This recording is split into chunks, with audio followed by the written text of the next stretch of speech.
Ways to stop spending money. The desire to spend money on odd things follows us everywhere we go, regardless of where or how we shop. How can we stop making budget-bursting mistakes when there are too many options for shopping, online, on our mobile, and in stores? Don't worry, I'll show you how to stop wasting money and start winning it instead. How to stop spending money in 8 simple steps. Here's how I'm going to help you from wasting money. Number 1, understand what you're spending your money on. Making and keeping to a monthly budget will assist you in getting out of debt and staying out of debt. If this is your first time budgeting, you might be surprised by how much money you spend on small items like coffee, lunches, or the secret snack shop at work that your spouse is unaware of. When making your first budget, make sure your basic needs, also known as your 4 walls, are met. There are the following: a meal, utility services, a place to stay, getting around. These are your basics, and once you know what you need, you can't cut corners here. Something that does not fit into one of these 4 walls, on the other hand, can be reevaluated. You don't have to eat out every night of the week. Netflix, as much as I enjoy it, isn't exactly a utility. Number 2, make your budget work for you instead of against you. Are you ready to make a monthly budget for all of your other expenses? Just bear in mind that this is a working budget. To remain on track, you must return to it on a regular basis. If this is your first budget, allow yourself some leeway. Having your budget work for you takes a few months. If you're an expert, though, go through your monthly expenses again and see if there are any areas where you can save money. Build your first budget in just 10 minutes with EveryDollar, our free budgeting app. Every month, you'll be able to schedule your budget, chart your expenses, and keep track of your debt and savings progress. Number 3, go shopping with a specific target in mind. We've all been in that situation. You've used up all the shampoo and toothpaste, so you make a short trip to the store with those 2 things in mind. But as soon as you step in the store, you're drawn to the dollar section and fill your basket with a slew of colorful phone chargers and water toys for the kids that you promise will be used on a regular basis. A fast ride to the supermarket for basics has just become costly thanks to a few apparently harmless impulse buys. But does anybody really expect to get distracted when out shopping for necessities? Most likely not.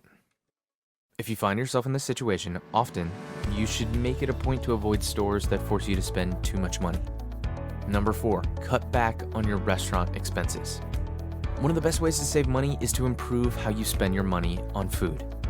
And we all know how easily eating out can become costly. If you spend $15 on lunch 4 days a week, you'll be paying $60 a week and $240 a month. Think how easily you could pay off your debts if you had that kind of cash. Consider this. Instead of going to the grocery store and walking the aisles, prepare your meals for the week, make a shopping list ahead of time, and stick to it. If you need to save even more money, don't hesitate to leave the kids or your spouse at home. By planning your meals ahead of time, you can save money on food overall. I'm not saying you shouldn't treat yourself to a Sunday brunch or a nice dinner on a special day, but you should cut back and make sure it's within your budget. Number 5, refuse to buy. Who doesn't like a decent bargain? I'm sure I do. Retailers recognize their clients as well as the allure of a flashy and perfectly placed sales rack. But how much does all this scrimping really cost you? You'll pay 75% more than you would have if you buy a sweater you didn't want to buy just because it's 25% off. Sorry, but that's always referred to as spending rather than investing. Make a list before you go shopping to avoid these shopping traps. And once you've arrived, practice self-discipline. It wasn't meant to be if you see anything on offer that isn't on your list. Number 6, make a debt-free pledge. You must swear off debt, for good, if you are serious about keeping your expenses under control. After all, debt depletes your profits. You're also obligated to repay the loan or credit card, plus interest, before it's paid off. It's true, once you pay off your debt, you are owned by it.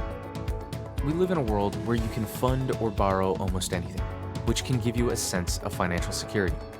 The financial protection, however, isn't true.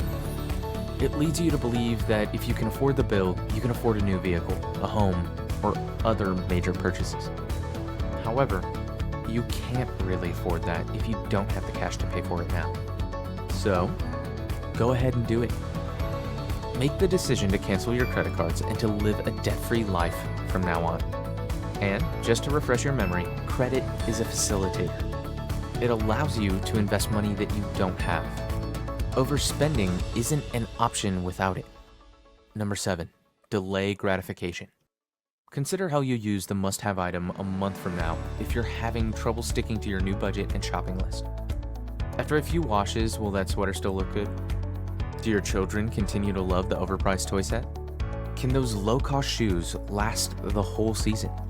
The majority of the time, the response is to return it.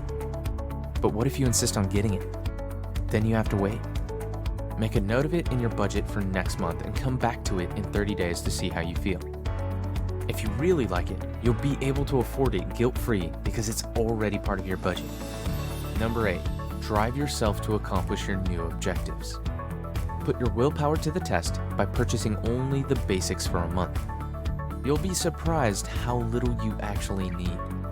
You'll also be able to recognize things that you don't actually need but enjoy having. Do you like going to the gym because it encourages you to stay active? Do you go to the chiropractor once a week to keep your back in good shape? You will spend money on it if it fits into your budget and does not put you in debt. The trick to preventing wasteful spending is to build healthier money habits in your everyday life. If you want to know more financial tips like these, make sure to give this video a like and click subscribe. Thanks for watching and see you in the next video.